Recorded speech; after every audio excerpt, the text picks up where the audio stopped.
Wow, I was shocked. Honestly, I've seen it on TV, like all of you at home, but I was shocked when I got here today. We've seen desperation, we've seen crying, but we have not seen authorities come and pick anyone up and take them away. And that is what the people I spoke with here today told me they expected. When they got to the border, they thought authorities would pick them up and start the process of them coming into our country. Instead, well, let's go to the video so you can see what we've seen today. In the dirt with their children, starving, no shelter, just begging for food and water. I mean, I hope the president can see this because this is inhumane.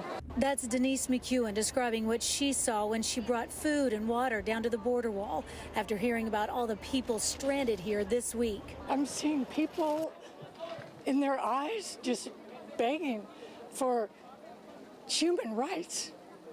Food, water.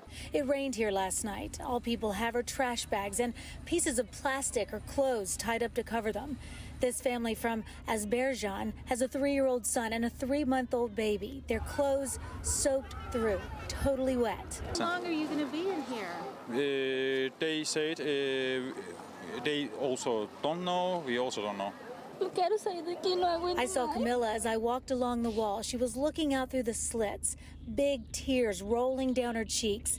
She traveled here from Brazil. She turned 20 years old just last month. She says she's anxious, desperate, and afraid. Ansiosa. Beside her is another woman she met at the border from Brazil. Vanessa says she traveled 11 days to get here. She's been at the wall for nearly a week. She says she thought when she got here she would cross a river or a wall and then authorities would take her into custody and she could declare asylum. Tell people what the conditions are like here. É uma situação muito difícil. She says the situation is sad, difficult, delicate. They've been given water and plastic wraps. They've been given little food and they're hungry and they don't know what's going to happen next. I asked everyone, why did you come this far? Why did you come here? And they all answered the same, just like Camilla. Quero entrar para os Estados Unidos. She says she wants to enter the United States for a better life. And that's why they're all waiting here in the hot sun or like last night in the rain. The conditions constantly changing out here. And this afternoon we hear more babies crying, you know, as they're hungry. And I asked this one woman, is there anything I can do for your baby? I've been listening to it cry for so long. She said, no, she's just terribly unhappy to be out here. So you do want to help when you see this kind of thing happen. And so there is a way you can help. There's a group in San Diego called the American Friends Service Community. They've got an Amazon wish list page set up. We put a link to that on our website at cbs8.com. Just click on the help button and you can also donate supplies, and then their volunteers are bringing it here to the border and handing it through, and their hands just reach through and grab it and take it back to their families. We're live out here at the border for you. This is Anna Laurel for CBS 8. Anna, such raw stories. A lot of people, again, as you were mentioning, assumed that they would be taken care of once they reached here, and now they're literally begging for any help through that border fence.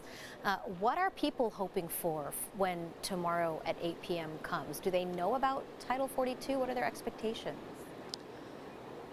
You know what, when I would ask people today, are you here because of Title 42? They weren't really sure about that, maybe that verbiage. One dad, the dad in our story, he said yes. What he's heard is that after May 11th, it's going to be harder to seek asylum and get into the country. So we've talked to some people here on the ground who've been talking with people behind the wall. There are so many from so many countries, so many languages here. But what we're understanding is that they're told whenever U.S. policy changes, whenever there's any kind of a tweak and it goes out over the news, over social media, that smugglers then tell these people across the border, now's the time to get here before something changes and it becomes harder. That's why they're here. All right, we'll see what happens tomorrow. Thanks for staying on top of the story.